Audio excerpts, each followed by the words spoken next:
Our next guest is a partner of Fine Line Consulting, and she helps to devise and implement and launch and growth strategies for consumer goods and media companies.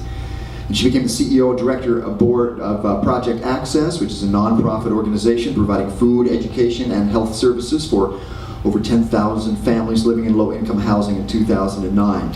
She established the Fine Line Foundation to help victims of violent crimes. And this came after she was shot several times in the mass shooting last year at Santa Monica College. She received the Carnegie Medal of Honor for saving lives by placing herself in between the gunman and his targets. She's a speaker, she's a writer, she's working on her first book as a first-time author.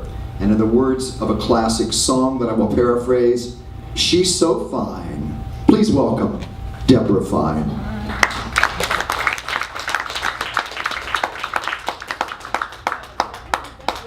No. Thank you, darling. Good to have you. Thank you so much. So much. I am so honored to be here in every way, shape, and form, because there's absolutely no reason that I'm standing here and I'm alive tonight. And I believe that there's a purpose, because I was one of the only ones who survived the shooting in Santa Monica. Let me tell you a bit about that day. As I was going down Pico, I decided to take a shortcut. I went through and I saw this man, and he was in full tactical gear. So he had on a Kevlar vest, black everything. Obama was in town. I knew they'd probably be trying to get traffic to deviate so there wouldn't be a car, pile up. So I looked at the man and thought, that's okay, he's probably part of the SWAT team. Obama's in town. And then what I noticed was that his automatic rifle was trained on two women. So my car came into the street. One woman was on my left, one on the right, and right in front of me was the man with the automatic rifle. And he was going to shoot the woman on the left-hand side.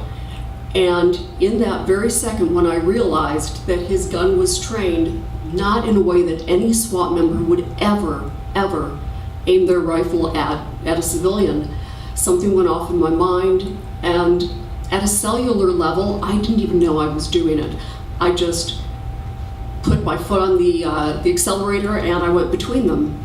And he looked at me, and he must have been as close as probably we are, you and I, in the second row. And I looked into his eyes, and what I saw terrified me, because there was no ounce of humanity, none whatsoever in his eyes. And I don't know if the movies ever even do it justice when you see somebody who's, a mass shooter, because all he wanted to do was to get me out of the way. That's all I was. I wasn't a human to him at all, and he started shooting. And as he started shooting, went through my left shoulder and pushed me over to the side, through my right shoulder, through my left ear. I was bleeding. I rolled and tucked down into the passenger seat where your feet normally go if you're the passenger. And I just thought, please stop. Just keep going. And I played dead. I just pretended like I was dead. I don't know how I did that. I don't know how I knew to do that, maybe just survivor instinct. But as I was laying there and I had my cell phone, I immediately picked up the phone, and in a very, very small voice, I called my husband. I never would have thought, no offense to my husband, that I would have called him after 18 years of marriage. But when something hit the fan, that was the only human being that I wanted by my side. I wanted my husband, I wanted my wingman. And the other people called 911. Another neighbor came out and she got me out of the car. Everybody else was afraid to. And then everybody started coming out. 911 was called, my husband got there.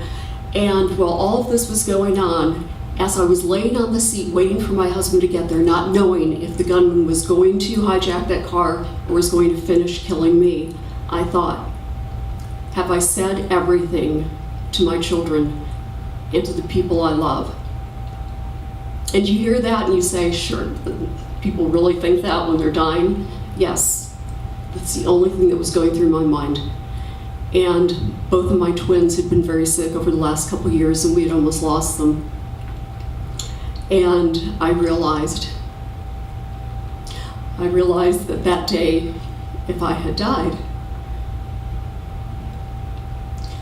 that I would have said everything I needed to say. And then I knew that I could die. That's what was meant to be. And thank God it wasn't. And because of the community and because of the police coming so quickly, he only had 12 minutes. The gunman, John Zwahari, only had 12 minutes before he was killed at Santa Monica College at the library. The students that were studying there were already in a safe room in that library where so many more lives would have been lost. So 6 people lost their lives, and that's 6 too many. But it could have been dozens and dozens and dozens. What I learned that day is shootings can occur in absolutely any neighborhood. I learned that every day matters, and I learned that I needed to give back. And we started the Fine Line Foundation, and you can go online, and it's www.finelinefoundation.org. And we're just really getting up and running and getting funded, and we're reaching out to help people. We're reaching out to people who have suffered from violent crimes, and especially for those that are mentally ill, because this man was mentally ill. They knew it 2 years prior. He had planned this event, this day, for 2 years. And it was only because I got in the middle of it, because their thinking is so linear, that I got in the middle of it, that he wasn't able to carry out the entire plan. But when you look at our mental health care system, I'm sorry, but there are only a couple of places now that are left. UCLA, Step Up on 2nd in Hollywood, thank you very much, Hollywood, and also PATH and some of the others. But a dear friend of mine passed about a week ago from schizophrenia. He just couldn't live anymore with the disease, and I have to believe that we can do a much better job. And I hope that this district is the one to lead the way. So thank you very much.